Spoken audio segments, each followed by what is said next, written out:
live via Skype and brought to you via YouTube. It's the Hashtag Wrestling Podcast. I'm your host, Turnbuckle Jim, and with me, my Alberto Del Rio and Zeb Coulter. Fast con. I thought you were going to go, the band's back together. Indeed, we are back together again. It's Titantron. Oh my goodness, it's been so long since. Titantron, where have you been back from your trip to Parts Unknown? Well, the WWE got rid of me for a while. They don't call me that anymore. It's PG now. I see. Can't be from Parts Unknown. You have to be from undocumented lands. Is that the PG way or PC way of saying that? Apparently, you have to be from like Rainbows and Fairyland. Just because it's all family fun with WWE now. Yeah, despite being family fun, we're going to go ahead and review this month's pay-per-view special. I don't know. I don't think they even did a pay-per-view. I think they just did this on the network. Hell in the Cell 2015. We'll discuss the Monday Night Raw that follows.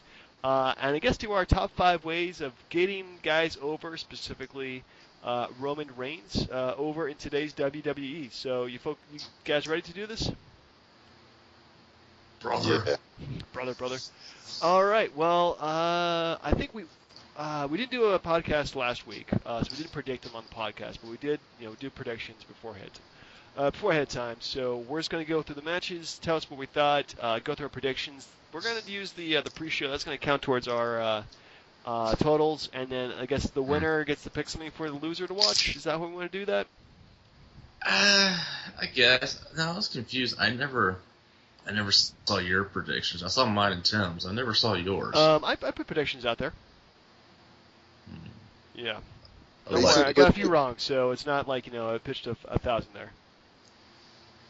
Yeah, About 1,000. I don't know, man. I haven't watched baseball in a while. It's been kind of sad. The World Series is on tonight. Show some respect. I know, but it's the New York Mets and the freaking Kansas City Royals, man. I mean, come on. Fair enough. Anyway, so we start out the pay-per-view, Hell in a Cell, with a 6-man tag team match. Dolph Ziggler, Cesaro, and Neville defeated Rusev, Sheamus, and King Barrett. Tim, we'll start with you. Did you actually watch this match? I did actually watch this match. What are your thoughts on the match? About as expected. It's been building, and the matches are pretty similar every week. This one had a little more action than the ones they've showcased on Raw lately, but it was good. I'm just glad they didn't have Randy Orton in it because he needs some major surgery. Brian, what'd you think of the match? Actually, did you watch the match, Brian? No, but what's the surprise? All the heels got jobbed out. Yeah, that's true. And I think Rusev is in jobber city right now because he pissed off Vince McMahon really badly. If you get engaged to your on-screen nemesis, don't put her on TMZ or social media, what have you. Anyway, I kind of caught the end of it, and I thought it was okay. Nothing above standard fare. So we start the pay-per-view out, actually, with the United States Open Challenge. John Cena losing to returning Alberto Del Rio. First of all, Brian, were you surprised? Everyone was surprised. Why were you surprised? Well, let's see. Did he get fired or quit the company because of the racial remarks some guy made about him? Yeah. And then he returns with a white guy, Zeb Coulter, as his freaking manager, coming down on a freaking scooter. Like, he can't. It just smacks of hypocrisy. But I'm just glad he's back. Yeah, they probably added a bunch of just offered him a bunch of money. Tim, at scale 1 to 10, how surprised were you? I mean, to me, I was surprised. It was kind of like typical WWE fashion, though. So I'm gonna go with a 7. Okay. Did you at least during the match? I did enjoy the match. It was refreshing. Yeah, it was something. I don't know. I didn't. I think out of John Cena's open challenges, this is probably one of the worst ones of them because I know who's going to lose. We all knew who's going to lose. He was going to take a hiatus there, but I honestly felt a little let down by that match. To tell you the truth. Well,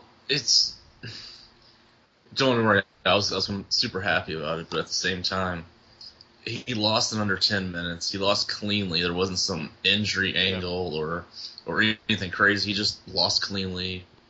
with a kick to the head, and I think that was it.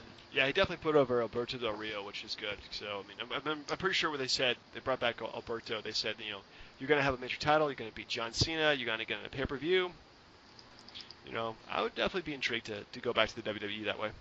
Yeah, but then how long before Cena gets the favors done back? I don't know. Hopefully not for a while. Because you cannot get over on Cena. True. No one can. Next up, we have Roman Reigns defeated Bray Wyatt in a Hell in a Cell match. This is clocked in at 23 minutes and 8 seconds. Tim, were you surprised at how vicious the match was, or unsurprised how unvicious the match was? I was surprised at how unvicious, because there wasn't a lot of bloodshed. It wasn't carnage. Like I want to think back to, and nobody can do it like they do, but Undertaker and Mankind. Nobody crawls up on top of the cage anymore and slams them through it. I want to see stuff like that again. Brian? Honestly, in comparison to the main event, I thought this was the better of the two. I mean, it had a better story to tell. I was more interested in this one than seeing a match that I saw 13 years ago. True, there was a lot more build up to this match, and this one this one's been going on since June, so it's been about 4 months or so. So yeah.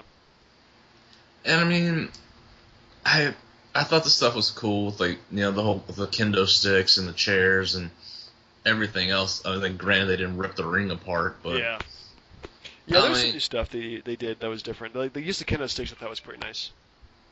Yeah, I mean, overall, no one should have been surprised with how that match ended, but I mean, it could have been better. But then also, I think we're just jaded because we've seen so many other good matches. True.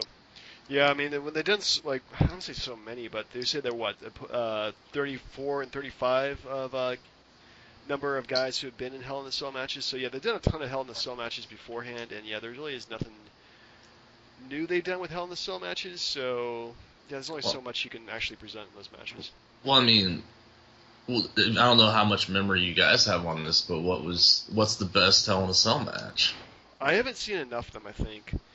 To be honest with you. Well, you have some homework, sir. I do have some homework. I got to go back and watch much of crap from the 2000s.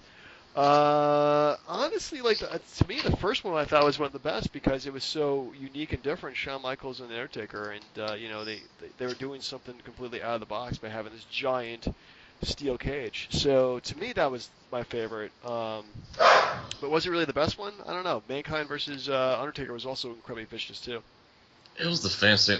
If you get a minute and you're like so bored out of your mind, go to Judgment Day 2002. It was Triple H and Jericho, and it was like it had like fire on kendo sticks. Like they were fighting on top of the cell. It was really good. I should check that out. So Tim, overall, what were your thoughts on this match? Overall, it was a great match. Yeah, I mean, it didn't lack violence. It just lacked that shock factor, I guess. Yeah. There was no really shocking spots to it, but it was ultimately a pretty brutal match between both of them. So well done. I like the placement right after the first match, so it didn't feel like it did back-to-back Hell in a Cell matches. Next up, if I may, as we're going along through the pay-per-view. I was also watching when Eagles lose to the Panthers, and at this point, they had already dropped about 4 passes. So as we go along, I will update on just how many passes the Eagles receivers decided to drop that night. Good call. Also, you know what? We forgot to go through predictions, too. So let's go back and rewind for a second. First match, me and Tim picked the team of Dolph Ziggler, Cesaro, and Neville, so we're good. Brian, you picked the team of everybody else. I mean, come on, man. Okay, so wait, Sheamus didn't have a feud last pay-per-view, and this pay-per-view he gets a lead-off, kickoff show match and loses. What the hell are they doing with him? Well, go figure. Next up, we all picked that John Cena to lose because of the internet rumors are true. To whoever who was facing, nobody got it right though. I mean, who would have thought that Alberto Del Rio was returning? So, who was closer? Was anyone close? No. Like, at all? My predictions were Jericho, Bryan, or The Rock and yeah, nobody got it right. So Nobody even picked the Spanish guy. that's Spanish guy. Why not? Next up, let's see here. Did anybody pick Roman Reigns to win the match? I picked Wyatt. I picked Roman You Reigns. picked Roman Reigns. Tim, you picked Wyatt. So yeah, it's all tied up then at 2 points. Next up, we have the team of the New Day versus the Dudley Boys. And the New Day picking up the win using some, of course, heel tactics. I thought this was okay, but man, they really need to pick up some new people to wrestle than the Dudley Boys. Brian, what were your initial thoughts? I mean, I picked New Day, so I'm a little, or not Dudley, so I was a little disappointed by the whole thing because you bring them back on this great return, the fans are behind it, but this is like their third or fourth straight loss, so like, who cares now? What are they gonna do? Wrestling superstars against Los Matadores or something? Yeah, I honestly don't know what they're gonna do with them after this. I mean, it's pretty bad. It doesn't seem like they're just like just biding time for the Usos to come back. That's all I'm just waiting on at this point. Yeah, Tim, what's your thoughts on the match?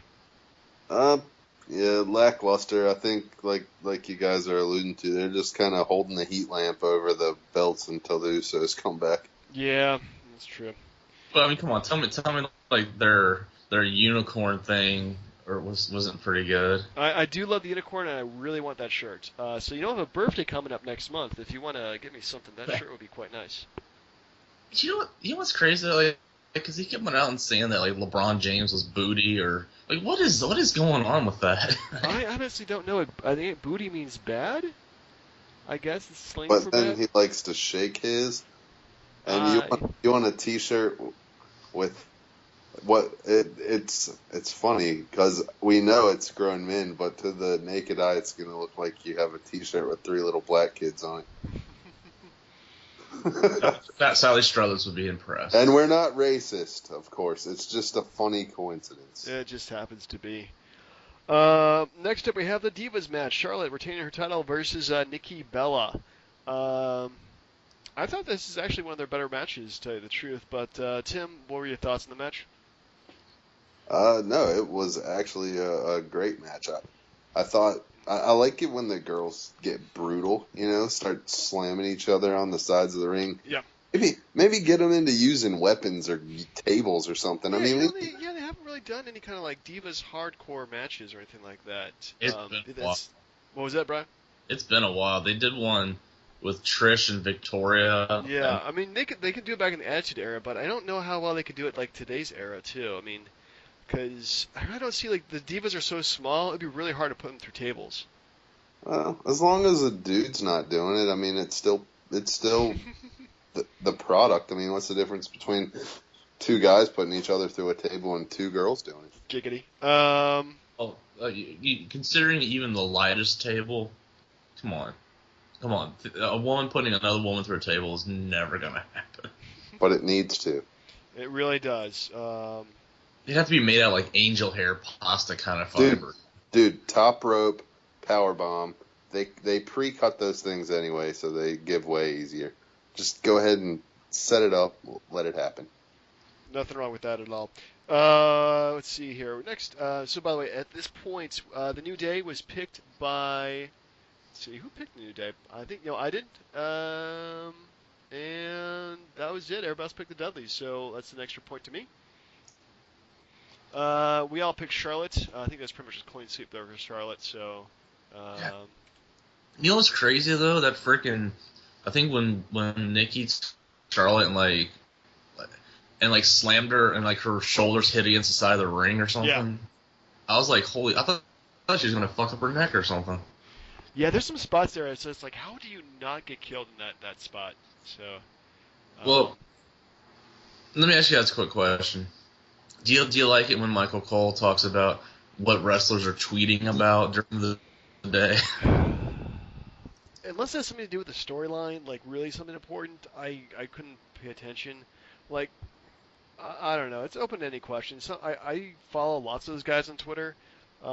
but it's only when they have really cool posts, like especially behind the scenes stuff. So Michael Cole, whatever he says, is not really important, but I'll follow on Twitter. I think it's okay. It made it easier to pick that match knowing that she was taking the same time off that John Cena is. Conveniently, wink, wink. Maybe marriage and a honeymoon, and hopefully not having a kid. Well, maybe you can't wrestle pregnant that unless you're Paige's mom.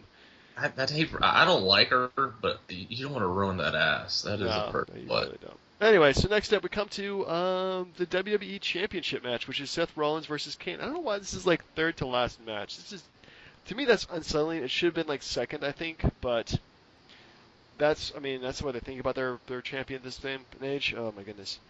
So anyway, at the end, Seth Rollins defeated Kane to retain his championship in a very clean win too. I was very surprised by that. Brian, what are your thoughts? Please do not go too long. No, it's just look at what Rollins did when he tried to powerbomb Kane through a table, and now think about a diva trying to do it. Yeah, this wouldn't work. I mean, that was a pretty bad spot right there. I was kind of surprised he didn't screw up his back or something. Well, you mean like how he messed up Sting's neck? But Sting was old, but still. I was a little disappointed it was that high up, or that low on the card, but then again, when you got Taker and Lesnar, you're not main eventing with Kane and Seth Rollins. Yeah. And did anyone besides? I think Tim maybe picked it. I picked it. There's no way that Kane was going to drop it to Kane. Just shame cash in. No, we also all picked Seth Rollins to win that match too. No, I picked Kane. Did you pick Kane? You changed your pick to Kane? Man, Tim. Yeah. What a shame. No, and you know why? It wasn't even the fact that I thought it would happen. I know that's the nature of picks. Make it because you think that's what's going to happen. Mm-hmm. It was more of what I wanted to hope happen. And it's not like... it's hard to explain. Basically, I want them to make Kane look better than he is, and it's not going to happen. They're already making him look better than he should be, but if you're going to put him in a match like that, at least make him a formidable challenger, not, same old Kane after 5 minutes and he's going to lose. Yeah, it's true that. So next up we have a very quick match for the IC title. It's Kevin Owens defeated Ryback in 5 minutes 35 seconds. This match was really quick. Didn't think it was good at all. I'm hoping that they end the whole program between Kevin Owens and Ryback because honestly it's been pretty boring. Yep. Yeah, nobody liked it. Kevin Owens, he needs to fight bigger talent because he can't put on better matches. And they shouldn't use him to try and put other guys over because... I think with Ryback, they really wanted to put the belt on somebody who was hot, and so Kevin Owens got that rub. But yeah, he really should have. Like Kevin Owens, I see having great matches with people, like having a freaking war over the IC Championship. I think that would be great. But yeah, just getting rid of Ryback, just really much is just, checking that box. And I think we all had Owens to win the match too. Yeah. Yeah. So, last match we have Undertaker versus Brock Lesnar for, I guess, for all the marbles to end their feud, which has been going on for like 16 months at this point. No, I don't really count the WrestleMania match because they didn't really talk about the feud starting back up until the Battleground, I think, or whatever. True that. Battleground was pretty much the start of that. Anyway, so yeah, this was incredibly brutal. Not gonna lie, they bladed for the first time I've seen in like forever. Definitely intentional. Brock Lesnar even shoves a doctor away from him, which apparently was a shoot. It wasn't part of the script. I'm kind of actually impressed how violent this was. Tim, we'll start with you, man. What were your overall thoughts about this match?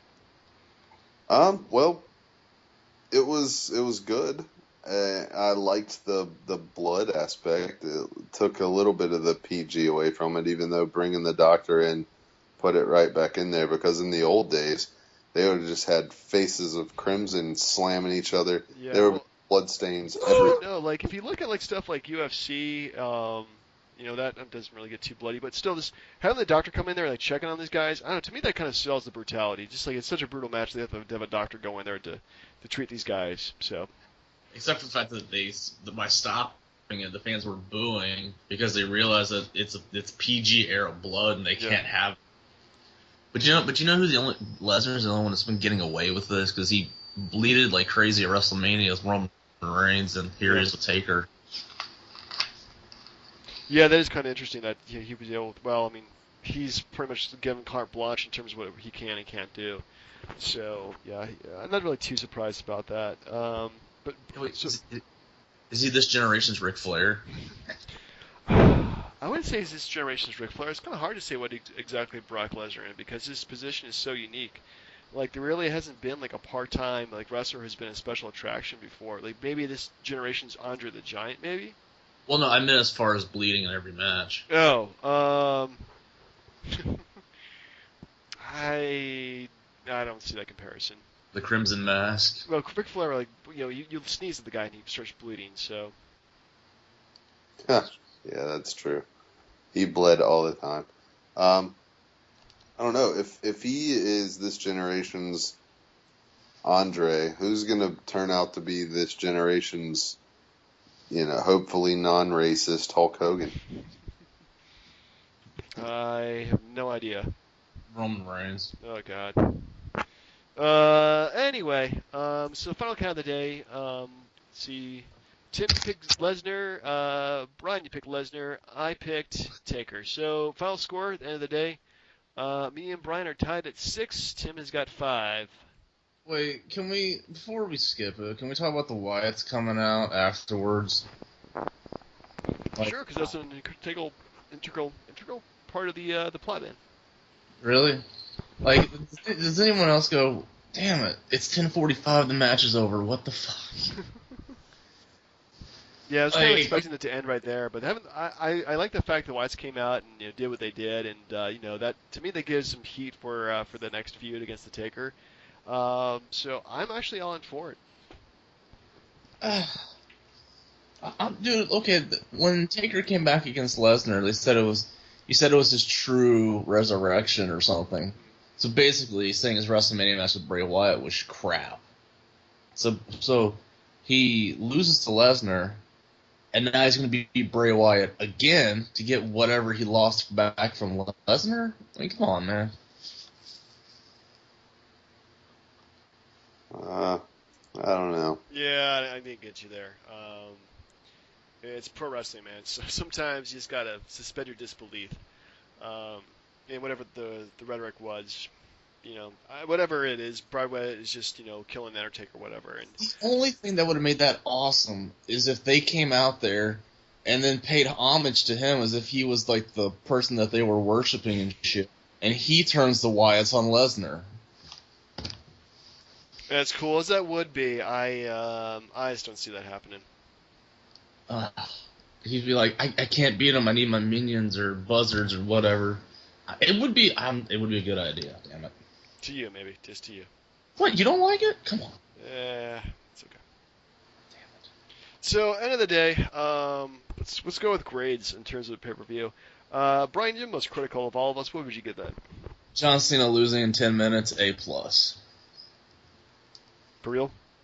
Well, then we got Del Rio back. True. Oh. But still A+. Yeah, plus pay-per-view. Tim? I can't go that high. Del Rio coming back's not that big for me. Mm-hmm. The matches were quality matches for the most part. About 75% of them were. I think what would have been really nice, they would have brought a new face in, like maybe AJ Styles would have been good. But I'll give it a B+. B+.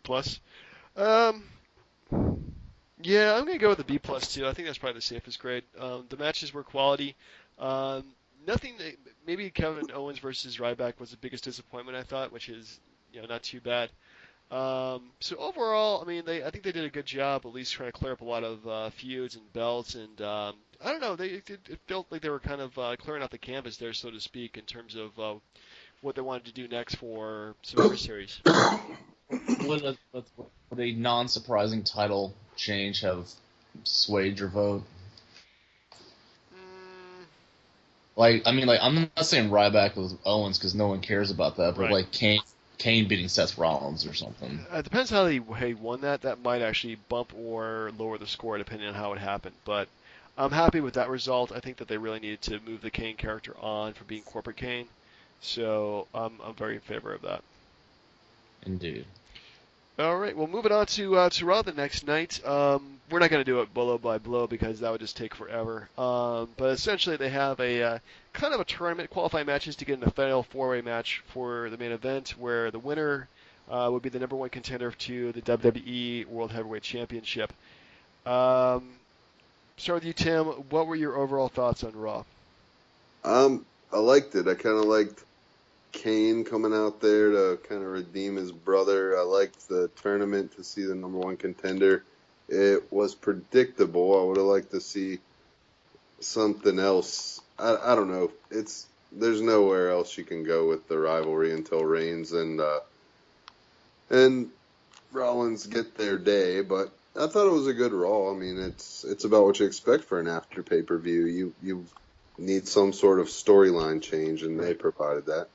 That's true. I agree with you. I mean, I think the best parts I liked about Raw was the wrestling parts of it. I thought that a lot of the matches were actually important, and they made the last pay-per-view seem kind of important too by giving all the winners shots to get into the main event to get the number one contendership. So, yeah, I think there wasn't too many wasted segments at all during the entire night. But Brian, what do you have to offer?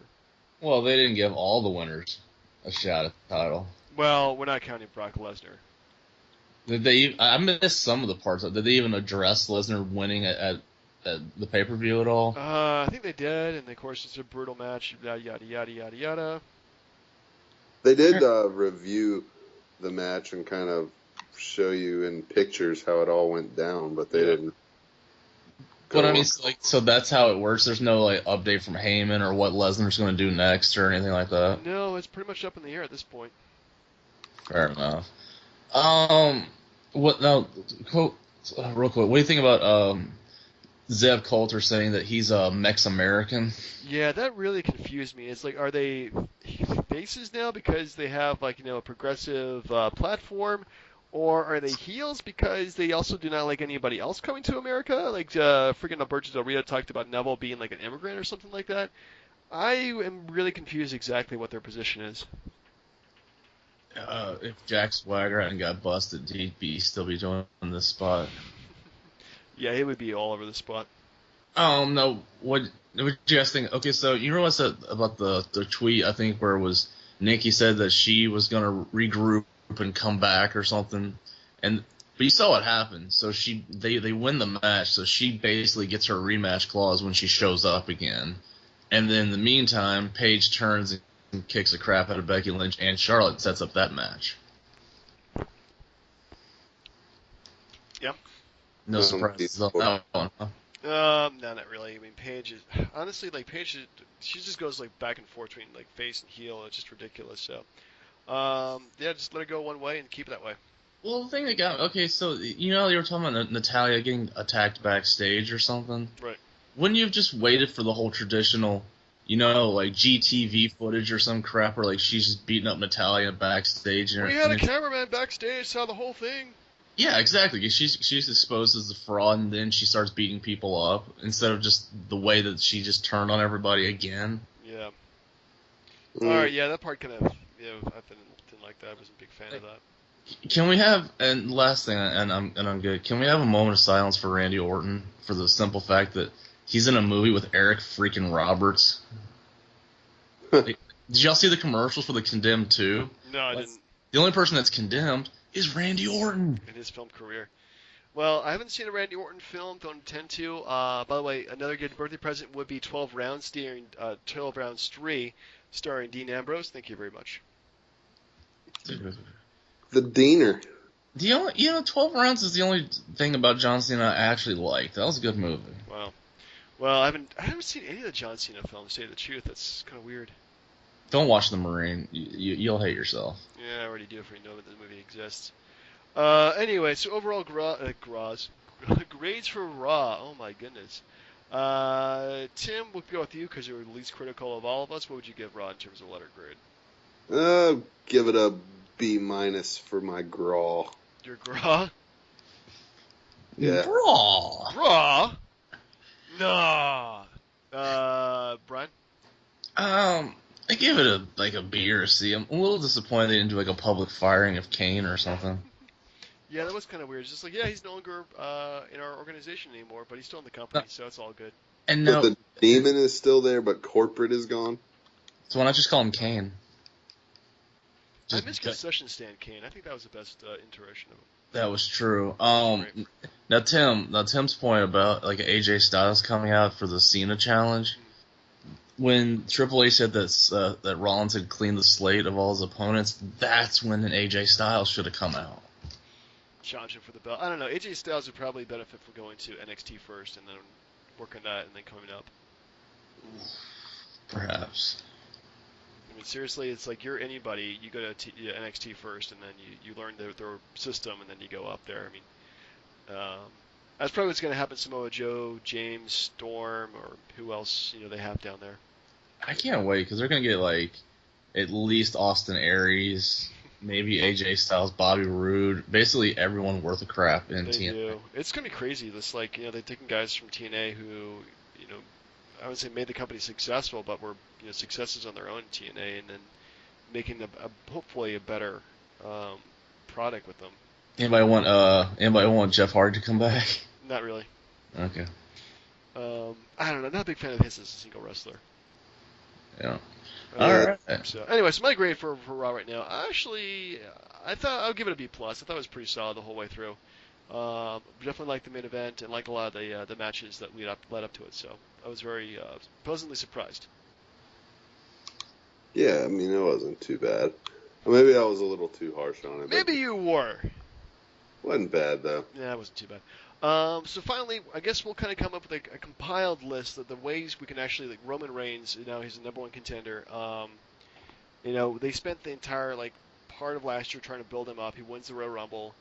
The fans really turn on him. Not exactly, didn't really hate him as much as, say, like a Batista, but man, they really just did not, a lot of them did not want him to win the belt. And of course, they put on Seth Rollins and then Roman Reigns. Pretty much has to work his way back up to being the number one contender. But he still doesn't feel like he's as over as he should be in order to be like the next big thing in the company. So let's discuss what they need to do in order to make him the number one contender and being the number one guy in the company, Tim. Yeah. So who's going first on this one? Well, the reason I bring this up is my idea, the way that it looks that they're going and the way that they should book Roman Reigns from here to WrestleMania is give him the Daniel Bryan treatment. He'll go to the pay-per-view. He'll get really close to winning the match.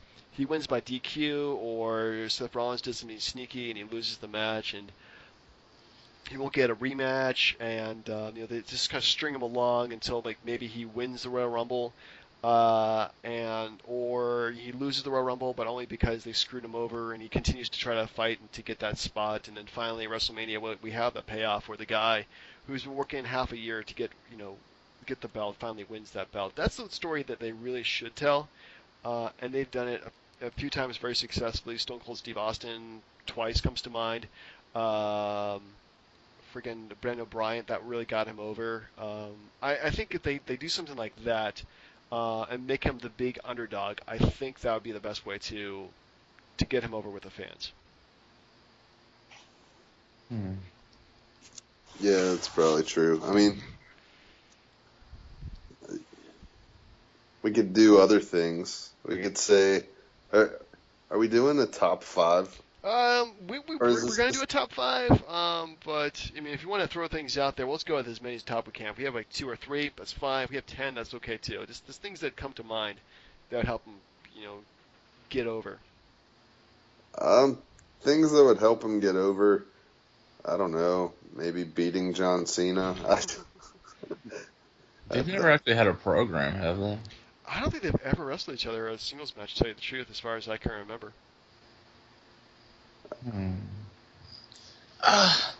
Honestly, you know what would be a good start is if he never talks again.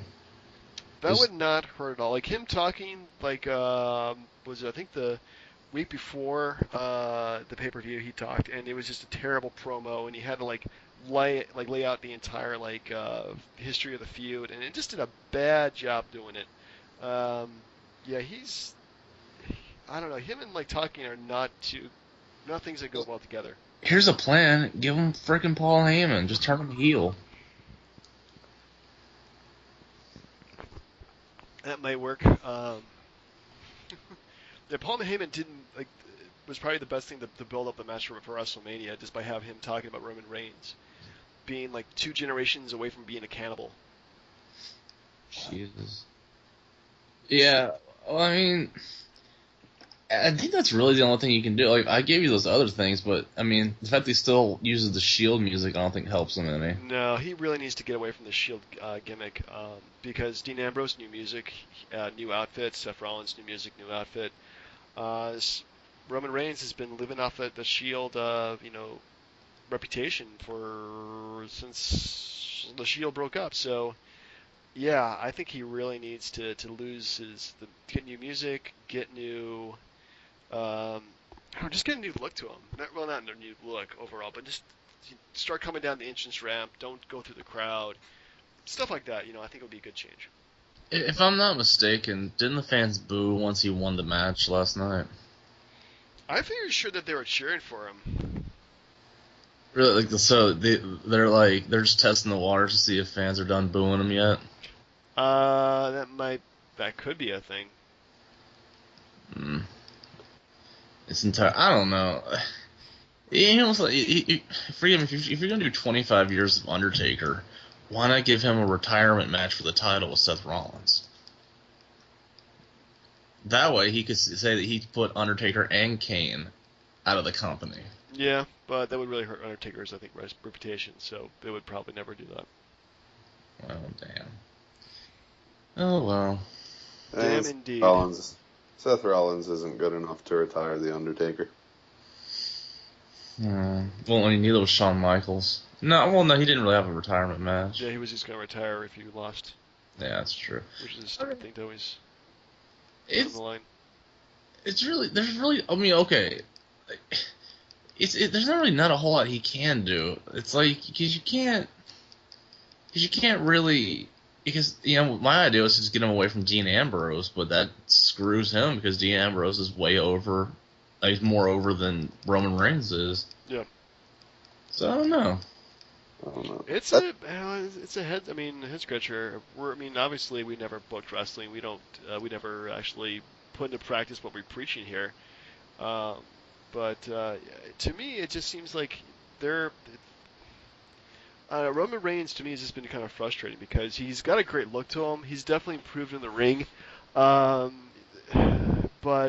the way he's presented himself it just could be a lot better. He needs a new attitude, and what does he say about The Rock and Stone Cold Steve Austin? The reason why their gimmicks work so well is because they were just the real life personalities amped up 20 times. Yeah. Yeah. So I don't know what kind of personality Roman Reigns has backstage, but I'm hoping it's a lot more aggressive, and could be a lot better exploited if he just looks uncomfortable when he's on the mic. He just needs to find that comfort zone. Why doesn't Paul Heyman have a job? Man, maybe he does. Maybe he does do this backstage, but he pretty much helped save Steve Austin's career, gave him that stone cold attitude when he went to ECW. Why doesn't Heyman just sit down with these guys and help them discover what about them would be awesome? I don't think Vince would let them do that. Yeah, you're not gonna create stars out of everyone, but hell, Heyman's a WWE guy now, so you get him turning all your guys into popular superstars. I don't know. I think Vince's ego would not let him have Paul Heyman have that kind of creative input anymore.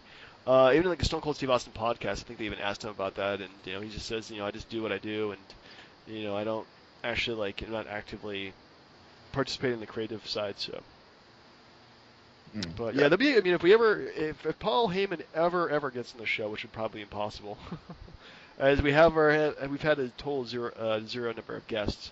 But that'd be an interesting question to ask him, like, hey, what would you do to, make these guys bigger stars than they are? Because you did such a great job with so many wrestlers, why, what would make this person or that person, you think, a bigger star? Well, what would help is maybe they do the brand extension and stick them on SmackDown with the World Heavyweight title. Yeah. Man, they really, that is something that they really should go back to doing, is the brand extension. But I mean, they kind of do in a way, because, Tyler Breeze debuted on SmackDown, but he didn't show up on Raw, did he? yeah, he was on Raw. He was taunting Ziggler during his match, because he's now with Summer Rae. Oh. Yeah, and they had the VIP section. It was actually pretty well done. I'm liking me some Tyler Breeze, man. The King of Cute or something? The Prince Pretty. Oh, Prince of Pretty. Prince Pretty. Brian, you're the only king of cute. Yeah, you're the queen of. Yeah, never mind. There's the queen. I appreciate it. I thank you so much for this honor. I'm blessed. No.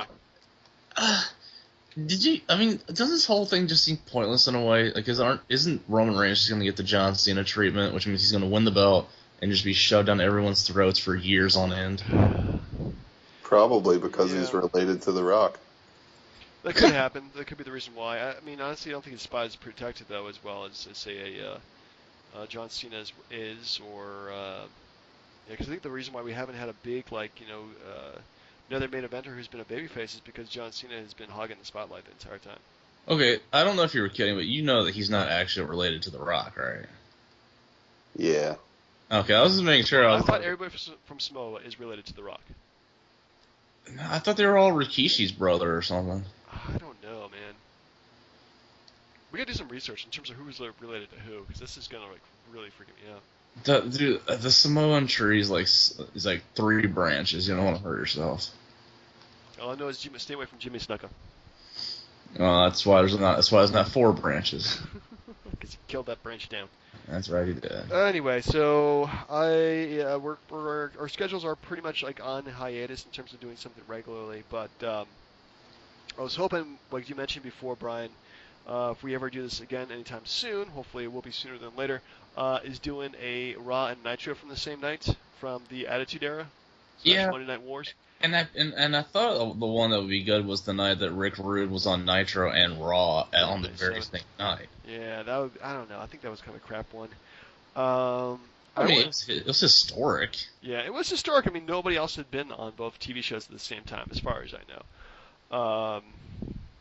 But I was kind of hoping we could do maybe early '98, like right as the tide was turning, WCW was kind of losing to WWF at that point. I'll tell you what. I don't know the exact date, but just whatever episode of Raw was the one where McMahon introduces Tyson, just do the other one for Nitro. Okay, we'll do that one then for the next time we do one of these shows then. All right, sounds good. All right, well, guess that's been our show, guys. Yeah, I'm sorry, I forgot to give a total, 59,000 drop passes by the Eagles wide receiver. Ah, man. See, that's what happens when you cheer for the Eagles. And again, I'm a Skins fan, so at least we won our game this week. Yeah, you got Cowboys fan, and we suck, but you know what? Man. You know what? Die, Eagles, die. Yeah, I've never seen. I know we're dragging this thing. I've never seen a quarterback more excited to beat a crappy Tampa Bay team by 1 point and then tell the media off because he's a shitty quarterback. Thank you, Kirk Cousins. This is what I want to say about that. I want to say the announcers were like, "Oh, this is great. It's their greatest comeback in history against the Tampa Bay Buccaneers." At least we won our game. So what does that say? This is true. You did do that. Wow, I think Kirk Cousins is the best quarterback in the NFC East. He could be. Yeah, well, actually, that's pretty debatable right now. Man, we need to get a Giants fan on this. We really hate each other, wouldn't we? Pretty much. Anyway, so for the hashtag wrestling podcast, this has been Turnbuckle Jim. Fast count, a Mex-American here. This is Cowboy Zeb Coulter. Whatever. Anyway, folks, have a great night. Later.